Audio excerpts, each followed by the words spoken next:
Yep, there we go. Okay, now we're recording.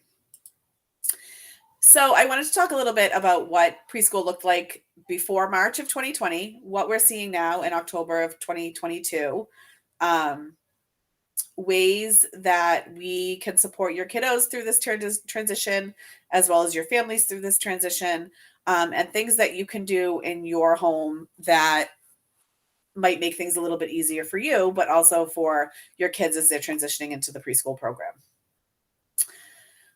So first, a little bit about me. I have my bachelor's in psychology with a concentration in human development and my master's in social work from Simmons. I've been working in the social work field for about 18 years in lots of different capacities, doing some home-based work and some outpatient work. I ran an adult substance abuse program for a while before coming over to BBC. I do live in Hopedale with my husband and my 3 kiddos. As you heard me tell Eva, I have Megan, who's in the 8th grade, and then my boys, Nathan and Luke, are in the 5th grade and the 3rd grade. So they all attend Hopedale schools. And I love to read, swim, and play board games with my family. And when I was writing that, I actually thought I'm channeling summer because I feel like that's kind of what my summer looks like when we're hanging out together. So let's talk a little bit about preschool before March of 2020. Somebody's here. Hi, Kim.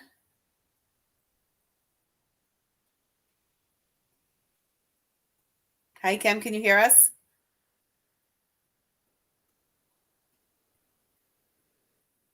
Okay, I'm going to assume she can. Yes, I can. Hi, Kim. How you doing? Hi. So before March of 2020, we typically saw kiddos at BBC who had been in some type of daycare or babysitting situation prior to entering preschool. So as you can imagine, they were used to routines and schedules. They were used to separating from their parents. They were used to being in the care of people that they didn't know very well. And that made their transition into preschool a lot easier. Children at that point were exhibiting some level of independence throughout their school day. So most of our kiddos who came in, again, prior to March 2020, were able to do things like put their coats on, wash their hands independently, or at least had some of the beginning stages of those skills. So we were just kind of scaffolding that and building on that. They had separated from their parents. That was something that they were used to. Even if it was difficult, it was typically brief and the kids were easily redirected. We didn't tend to have kids crying at drop off longer than probably a few days, some maybe a couple of weeks with the younger kids. But it was quick, it was easy, and typically it was only a few minutes after parents dropped off. Children had early play skills that we were reinforcing in the classroom. So we saw kids come in prior to March 2020 who knew how to interact with their peers. They knew how to initiate play. They knew how to keep themselves busy and how to play alongside their friends. That was very typical for them. They also had basic play skills that could keep themselves busy during waiting moments. I'm sure that you can imagine that in preschool, there is a lot of waiting. So the kids are just constantly either waiting for their lunches to be set up or to set up their lunches, to wash their hands, to go to the bathroom, to take turns during circle time. And what we saw prior to March 2020 was that kids were really good they were much better at waiting. They were able to keep themselves busy in an appropriate way. Our BCBA, who's new to us this year and is fantastic. If you haven't met her, she's a great resource. She likes to say that kids learning to wait is a skill that will benefit them throughout their lives. So if we teach them to wait in line and we teach them that when we go to the grocery store, we have to wait, those are all things that are really important for them to know, because in life, there's a lot of waiting and it can be really difficult. So these kids hadn't waited. Not only had they not been in a classroom, where they were waiting to wash their hands and things like that, but they also may not have gone to the grocery store where they were waiting in line, or to Target where they had to wait in line, and they just weren't used to doing those things and finding ways to keep busy. Children quickly and easily adjusted to school schedules and routines prior to March 2020. It was usually a few weeks. Then we had kids coming in. They knew that they were supposed to do their backpack and wash their hands. They knew where to line up. It was a smooth transition for them. Parents were comfortable dropping children off. They were more comfortable because they had left their kids with other providers, daycare providers, or babysitters in the past. So I think parents' anxiety was a lot lower because they were used to leaving them with people that, again, they may not know very well. There was also less anxiety for parents, students, and staff regarding transitioning to preschool and exposure to illness. So obviously, prior to the start of COVID, um, certainly parents worried their kids would come into school and would get, the typical colds, but there was no concern around, do we mask or don't we mask? Do we send our child to preschool? Do we not send them to preschool? What happens if someone ends up sick and taking time off work and those things? So there was a lot less anxiety for our families then. So now we jump to preschool in October of 2022. Um, Still an amazing place to be, and our kids are super resilient. And I think when I look sort of across the span of ages, I think that the younger kids are more resilient, and they're going to be fine. They're going to be okay. They're going to catch up on this stuff, but it's definitely a different group of kiddos that we're seeing. So most of our students may not have been in childcare settings without their parents. A lot of the kiddos that we see have been at home because even if parents are working, they're working from home. And obviously it's a financial, savings to not have to send your child to daycare. So a lot of our kids, this is their first exposure to school, their first exposure to leaving their parents. And that's a huge transition for kids and even some of our older kids. So we were typically used to seeing that with our littles, our 2.9s, but even some of our 3 and 4 year olds, closer to 5 year olds, have never been in a school setting before. There's increased anxiety for parents and students because they're leaving their children with different caretakers. I think about the first time I left my oldest at preschool and I knew she was safe and she was cared for, but it was hard to leave her there because we hadn't used a lot of babysitters. We had only used family. And some of our kiddos now may not have even been with family during these years because they were trying to be safe and keep everyone safe. So there's a lot more anxiety. The students are seeming to have more difficulty adjusting to new routines because there's been less exposure. So I tend to say that I remember when COVID hit and we were home, and it was very simple to say to my kids who at the time were, much younger, sure, you can have your iPad because I have to work. So it was sort of an easy fix in those early months when I was trying to figure out life and working and having the kids home and keeping them busy with school to just say, yeah, take your iPad. Yeah, sure. Turn the TV on. Yeah, sure. Go do whatever. I'll get you a snack, whatever it was. So they kind of weren't bothering me. And I know that sounds terrible, but it was truly just, we were in survival mode at that point and it was hard. And I think for a lot of parents, that survival mode has continued because a lot of parents are still working from home with their kids in the house with them. So a lot of these kiddos we're seeing, there wasn't a lot of routine in their life. It was really just about do whatever's going to get us through the day and do whatever's going to make things as easy as possible. And that's not a judgment on parents at all. Like I said, I did it. I did it during the early part of COVID as well. And I think it's easy to fall into those traps to keep doing that, but the kids have less structure in their lives. Children are less independent across the school day. Again, I think that really just comes down to they're with their parents a lot. And as parents, it's just easier for us to do things than to take the time to let them do them themselves. And it's a trap that we fall into, and we're just trying to get to the next thing or get back to work. So we're seeing kids who are less independent. Basic play skills and the ability to keep themselves busy are also less developed. And that's partially because they haven't had a chance to develop those skills. So they haven't been necessarily at the park or at play groups or with their cousins or the kids in the neighborhood, practicing sort of how to make connections with other kids and how to interact and keep themselves busy when they have a waiting moment. We're seeing a lot of social skills that are not as developed as we've seen in the past. Waiting is difficult across the school day. The kids are really much more looking for that like immediate gratification and like, I want to wash my hands, I want to wash them now, I want to be first is something that we hear a lot. Everybody wants to be first.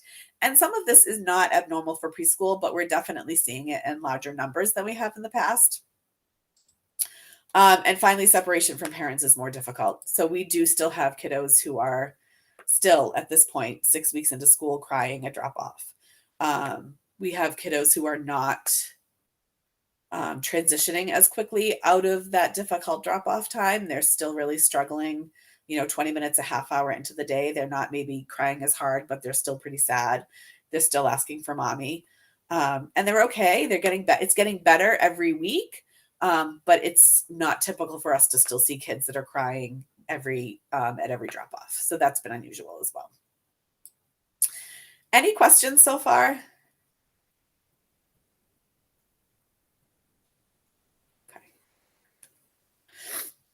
So this was pretty powerful to me. It's a little bit of perspective.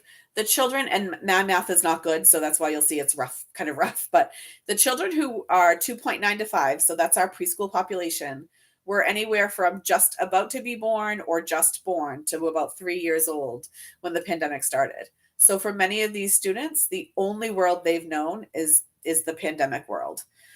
So they aren't used to. I think about when my kids were little, and we would go to the store, and they would have to sit in the cart, and they would have to keep themselves busy, and while I grocery shopped, and then they would wait in line. And it's all skills that we teach our kids every day when we go run errands or we go to the park or we do whatever. And a lot of these kids weren't able to do those things because it wasn't safe, or because families were making choices not to do that because they were concerned. And that's fair. But unfortunately, what that means is a lot of these kiddos have only known people masked. They haven't known what it's like to just be out in the world, to run to Target, to run to CVS, to go to Urban Air, to go to the playground. They haven't had those experiences. They haven't practiced sort of how to be out in society. And so for some of these kids, again, this is their first experience with that. And what we're finding is that we're doing a lot of the sort of bottom tier of work with these kids that we've never had to do before. And I think, like I said before, the pandemic really affected all of us in a different way across our developmental stages. And these kids are little and resilient, and they probably won't even remember the pandemic when they're a little bit older. But right now, we really need to focus on getting them caught up with their social skills. Okay, so some things that we're working on at school to help students and families.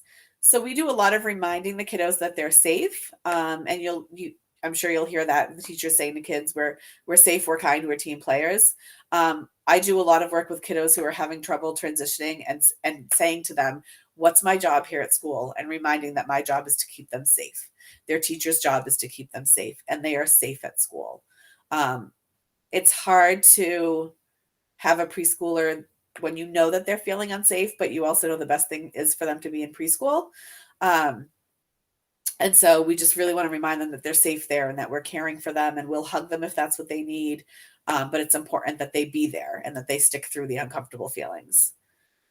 We use a lot of routines and visual schedules so students know what to expect at school. So if you were at curriculum night, you saw those schedules in the teachers' classrooms. I'm proud to say that in Mrs. Goslin's classroom, I even have a picture. So when I come in and do a circle in their room, they put my picture on the schedule. It's very cute and they get excited. So we do a lot of, first it's snack time. And then when snack's done, you pull that off the schedule so that they know that's complete. It also helps our kids who maybe are in the full day program or even the half day program, and it's a long day for them and they're feeling anxious about getting home. It's really nice for us to say, this is where you started and we pulled all these off, and this is all that you have left. So that's been really helpful for a lot of kids. It's also just good practice in preschool, obviously, to have visual schedules, but we're really working on helping the kids to feel safe, to know what to expect at preschool and what's going to happen. We're helping children to gain independence by teaching things like unpacking backpacks, hand washing, snack and lunch setup, and opening their baggies. So one of the things that we've really focused on this year is making sure that the kids are independent with some things and they're not relying on somebody to do things for them. That can be really hard to do at home because it means it can take, an hour longer to get out the door than you were planning. But our job at school really is, if it takes us 30 minutes to pack up at the end of the day or 30 minutes to get in and get our hands washed in the morning, that's okay. We really need to worry a little bit less about the ABCs and the one, two, threes, and we need to make sure that we're teaching these kids to love school, to feel safe at school, and to be more independent because the independence is what builds their self-confidence. I was reading an article actually earlier this week that was talking a lot about how when we don't allow kids to build that independence, we can actually make them more anxious individuals moving forward. Because if we're jumping in as parents constantly to do something for them, the message they're actually getting is that we don't think they're capable. And that's not something, obviously, as a parent that we're intentionally doing. We're just trying to get through our day.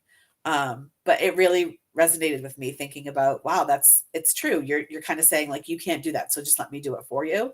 And that can really hurt their confidence and it can really breed some anxiety. So we want to be aware of that. We're also helping the kids to learn to put their own coats and shoes and hats and mittens on. Our most important job, and I say it all the time, especially to our preschool teachers who teach our very young kids, is that we're exposing them to school. We're making sure that they feel safe, that they love school, and that they trust other adults besides mom and dad to keep them safe. And we're also teaching them to push through when things are hard or they're feeling anxious. We want these kids to know that mom and dad love them, but other people can care for them too and keep them safe. We want them to know that coming to school is a blast and that they're going to make friends and they're going to have fun and they're going to get messy. And all of that is wonderful. And the academic piece of that, the ABCs, again, the one, two, threes, that's all important too, but it's secondary to really instilling a love of learning in our kiddos. That is our most important job. And finally, we practice breathing and other coping skills to manage big feelings. We all have big feelings and we all need to practice calming those big feelings. Working in the classrooms a lot more this year and trying to do some mindfulness with the kids. They don't know that that's what they're doing, but I think it's important for them to just and I will say to them, I've had a busy day today and I'm feeling a little bit nervous, and really normalizing that feeling for them. And then we do our kind of our mindfulness or our breathing. And I think it's a good way for them to practice and hopefully use that in their regular life as well. Any questions about that?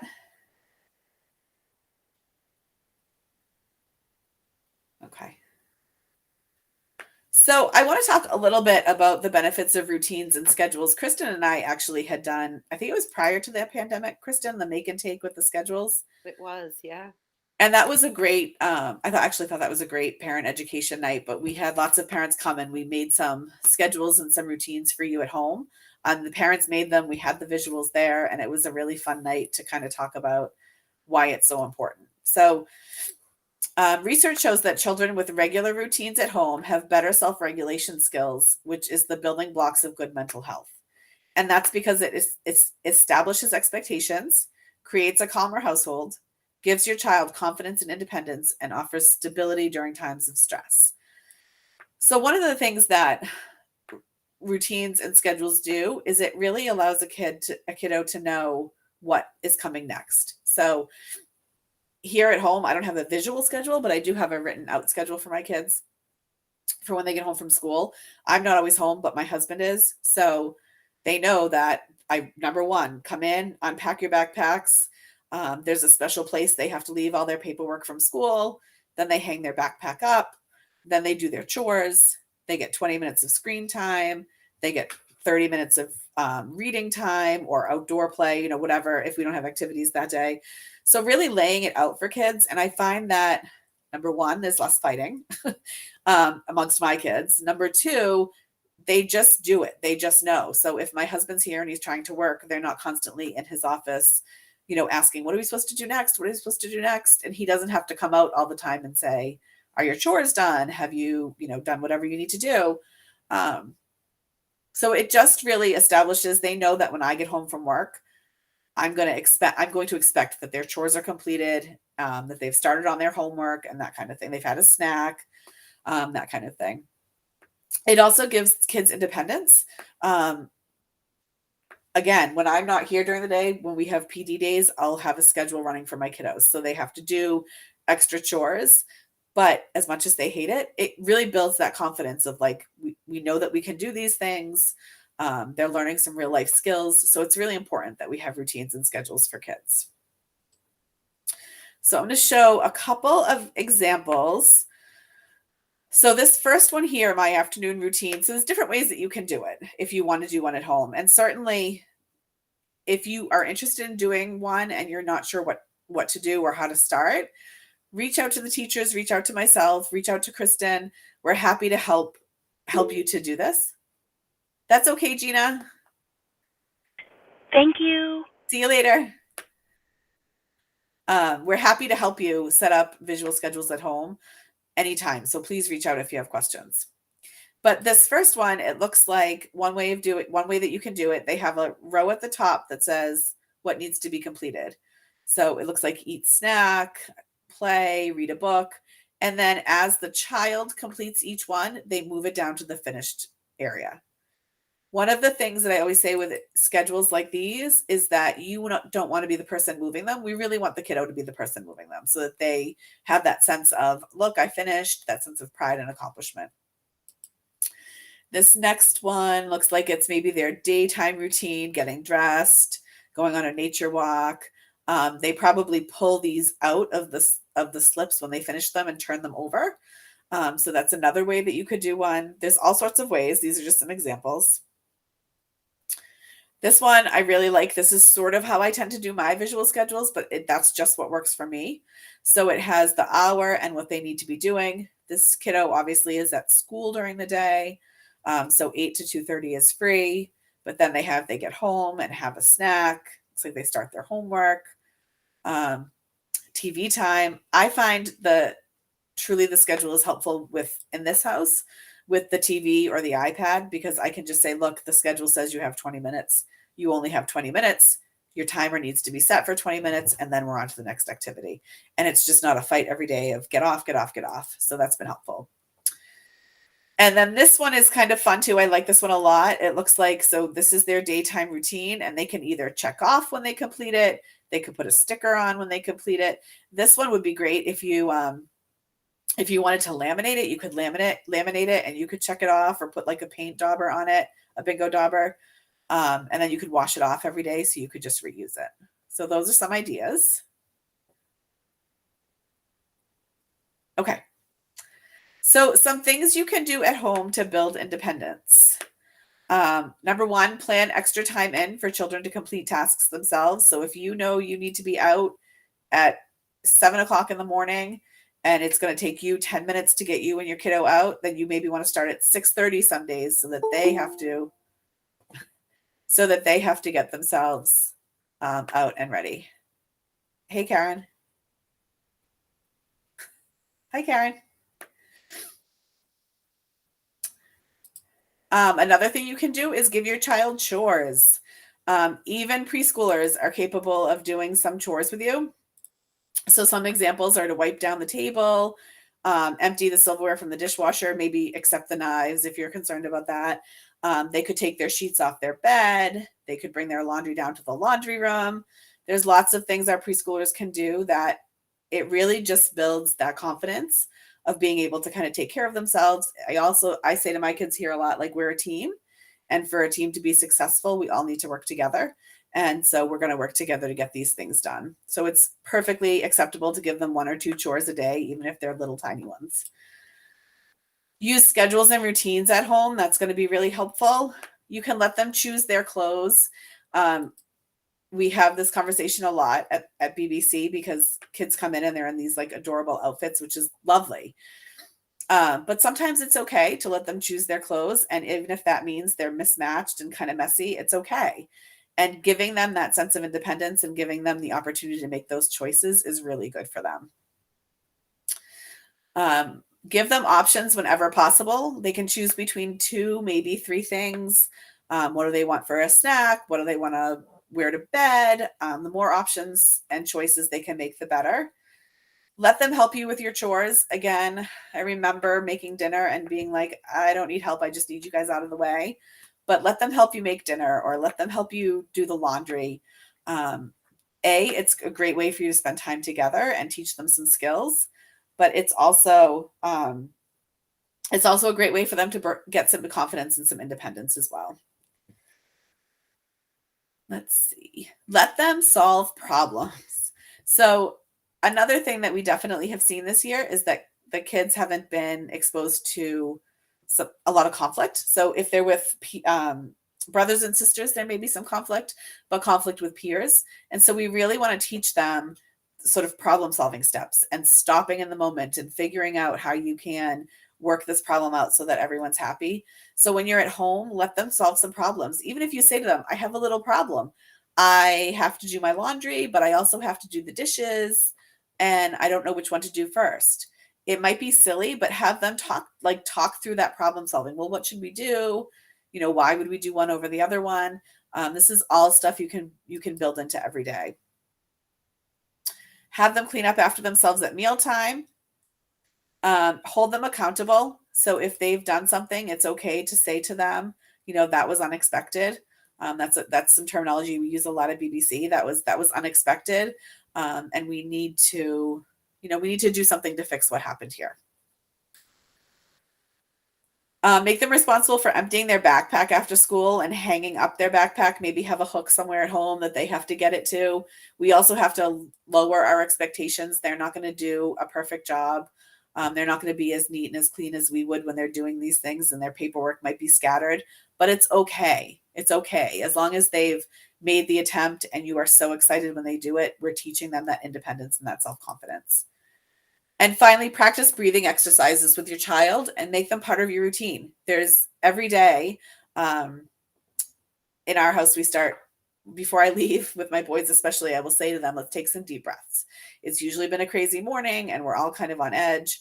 So we take some deep breaths.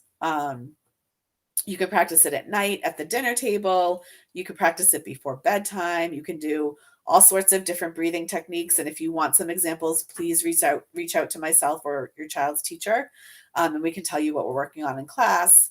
And you can reinforce those skills through the day. What we really want with kids is if we start instilling these things now, when they are stressed, when they're a little bit older, or they're super anxious, or something's not going well and they're dysregulated, we want we want to make those coping skills very easily accessible to them. And to practice doing that is how we teach them to do that. Okay. So how we can help you. Again, talk to your child's teacher, reach out to me, reach out to Kristen. We're happy to talk to you about the language that we use at school so that you can use some of that same language at home. Um, Ask your child's teacher what they're working on for independence or play skills, and you can reinforce that at home. So if we have a zipper club and we're really working with this particular class on zipping their own coat, we often will have like the zipper club, and you get into the zipper club when you can zip your coat. We can let you know that if you just reach out to us, and then you can work on that at home as well, and maybe they'll learn it a little more quickly. We're happy to print visuals for you to help with making schedules or chore charts for your kids.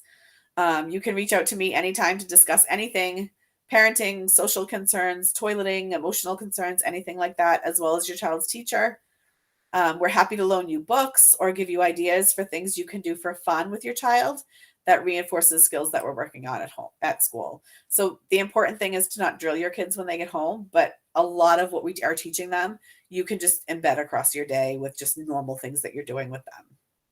Play board games. That's a big thing. We have so many kids who don't know how to play board games, and board games are so great for learning to take turns. Don't let them win. Sometimes it's okay if they don't win, and then you might have to walk them through how to lose in an appropriate way. Sometimes you go first, and that's going to be okay too. So, board games are great for learning in preschool. And let us help you. Don't be ashamed. Every question is a great question because it allows us to help you and support you and your child. So always reach out. Nothing is silly. We're happy to be there to answer questions or give you any support that we can. Okay, I have talked a lot. So any questions or thoughts or comments? I'm going to stop presenting. I can see you. Kelly, you talked a little bit about teaching kids breathing techniques. Could you talk a little bit about when to teach them those and when to talk maybe at home about how we use them? I know one of my kids, benefits from that. And can you talk about the best time to introduce those maybe at home? So Sure. that maybe it's not, right in the middle of an escalated situation. Yes, that's a great point. So yeah, if you're going to work on coping skills, the time to do it isn't when your child's escalated. And we say that a lot at BBC, that if they're already escalated or really getting to that escalated point, they're not able to access any of that higher level thinking to work on those coping skills. So we really want the coping skill practice to be at calm times. Um, so again, in the morning, maybe before you leave for school, maybe during breakfast, um, maybe when they get home from school in the afternoon, if there's like my kids, when they got home from BBC, used to have like a rest snuggle time. I'd sit on the couch with them, we'd snuggle. We had been away from each other for the afternoon or whatever. And you could do some deep breathing then when you're connecting and it's calm. Before bed, maybe when you're reading stories is a really great time to do it. Again, it's because it's calm. So we don't want to do it when they're escalated. I think it's fine to do it if you're feeling a little bit escalated. If you want to say, you know what, I'm having a really hard time, I'm really frustrated, or I'm really angry, I'm going to do some deep breathing. That's okay, but not when they're escalated, because they're not going to be able to access that at all.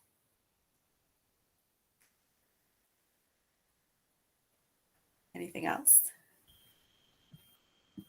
Thanks so much, Kelly. That's just super helpful. And I'm going to reach out to you separately to get kind of more of these techniques and, what we can work on, because we've just noticed a real uptick in our little guys, uh, tantrums, if you will, or just kind of, having a hard time dealing with um, a situation when it's changed or he's not what he's expecting, or if he's communicating something to us and we don't understand him the first time. So and it'd be great to know if he has those issues at school too. So I'll reach out to Lizzie separately too, just to Or see. please, yeah. And I think the other thing that we talk a lot about with parents is that if the kids are holding it together all day, we can often see an escalated behavior in the afternoons when they get home. And that's really number one. It doesn't feel good to say it, but like that's because they feel safe with you. So it's actually a really positive thing that they feel safe, that they can kind of decompress when they get home, as much as it makes it really hard on us as parents. Um, but if they're holding it together all day, that's a really long day for them, these little guys, to kind of hold it together too.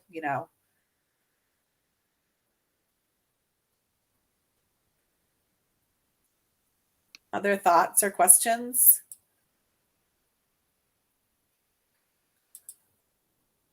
Kelly, one more question.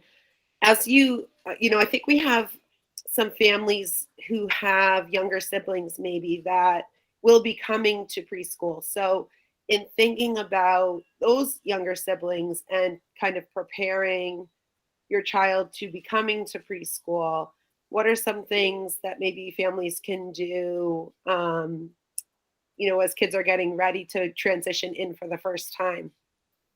So I think it's really important, especially as we come back from this post-pandemic world, um, that we start getting out there again, that kids are at the playground, that kids are going to the grocery store, that kids are waiting in line at things, that we're not kind of just giving them what they need to get through in the moment. I think it's time for us to really um, get back to making kids wait for things, and to being exposed to as many social situations as possible is really going to benefit kids.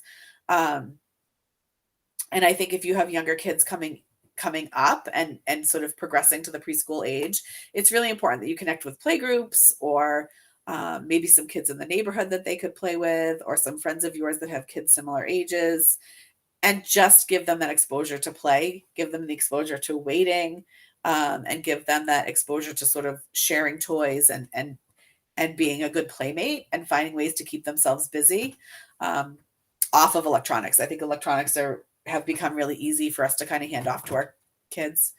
Um, So I think it's important that we kind of make them find a way to play. Like I always tell my kids that if you're bored, then I guess you're going to get kind of creative about what you need to do. And if you tell me you're bored, so you need to get on the iPad, you're not getting the iPad again today, because that means you need to figure out a way to keep yourself busy. So I think that's a huge piece.